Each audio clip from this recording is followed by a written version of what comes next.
স্বৈরাচারের দুই গালে আমারও তালে তালে 1 2 3 4 মুজিব দুই স্বৈরাচার মুজিব দুই স্বৈরাচার 1 2 3 4 যতবার তাকে মুছে ফেলার ষড়যন্ত্র করা হবে, তার অপকর্ম ঢাকার চেষ্টা করা হবে, ততবার আমরা তাকে জুতা মেরে তার অপকর্ম মানুষের সামনে ফ্ল্যাশ করে হচ্ছে দেখাই দিব।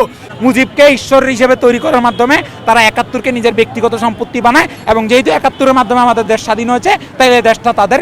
হাসিনাকে যে কারণে আমরা ঘৃণা করতেছি, সেই একই পরিমাণে ঘৃণা আমাদের মুজিবকে করা উচিত।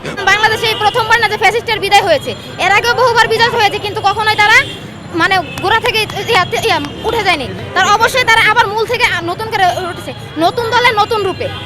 যদি সে তাকে তার আসল চরিত্র রূপে সবসময় পোর্ট্রে করে হওয়া যাইতো, করে আসা হইতো, তাহলে হচ্ছে এখন ক্ষোভের আগ্নেয়গিরি এইভাবে উদ্গীরণ হতো না।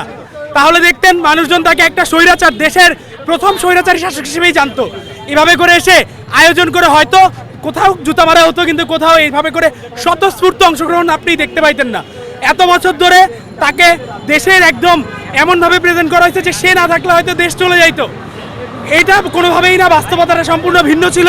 এবং তার হাত ধরে দেশের সর্বপ্রথম ফ্যাসিবাদ কায়েম হয়েছে, স্বৈরাচার কায়েম হয়েছে, দেশের সর্বপ্রথম দুর্ভিক্ষ তার হাত ধরে আসছে।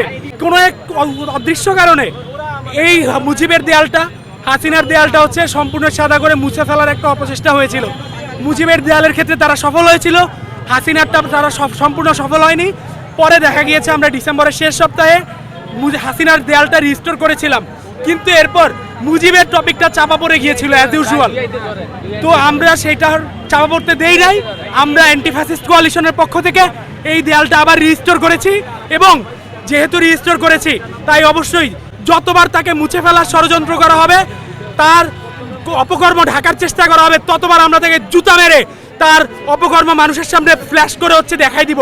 আওয়ামী লীগ একটা ধর্ম, আওয়ামী লীগ ধর্মের ঈশ্বর হচ্ছে মুজিব, এবং মুজিবকে নিয়ে কিছু বললে সেটা হচ্ছে ব্লাসফেমি হয়, এবং ওই ব্লাসফেমি লতে আপনাকে শাস্তি দেওয়া হচ্ছে। গত 15 বছর তাই হয়েছে। মুজিব একটা যে স্বাধীনতা সংগ্রামের লিডার, একটুকে কিন্তু রেখে দেওয়া হয়নি। 20 সালে আমরা দেখতে পেয়েছি তারা পুরো বছর যাবৎ মুজিব বর্ষ পালন করেছে।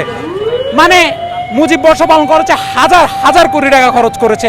মুজিবকে ঈশ্বর হিসেবে তৈরি করার মাধ্যমে তারা ৭১কে নিজের ব্যক্তিগত সম্পত্তি বানায়, এবং যেহেতু ৭১-এর মাধ্যমে আমাদের দেশ স্বাধীন হয়েছে, তাই এই দেশটা তাদের। এটাই হচ্ছে তাদের আসলে মেইন উদ্দেশ্যটা। আসলে এতদিন আমরা হিস্ট্রি যতটুকু জানতাম, তার চেয়ে বেশি এই অভ্যুত্থানের পর যা জানতে পেরেছি, তাতে আসলে আমাদের ক্ষোভ বলেন বা ঘৃণা বলেন যত বেড়ে উঠেছে।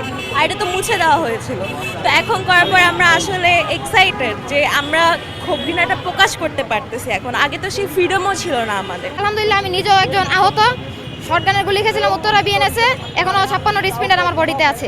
বাংলাদেশে এই প্রথমবার না যে ফ্যাসিস্টের বিদায় হয়েছে, এর আগেও বহুবার বিদায় হয়েছে, কিন্তু কখনোই তারা মানে গোড়া থেকে উঠে যায়নি। তার অবশ্যই তারা আবার মূল থেকে নতুন করে উঠেছে, নতুন দলে নতুন রূপে।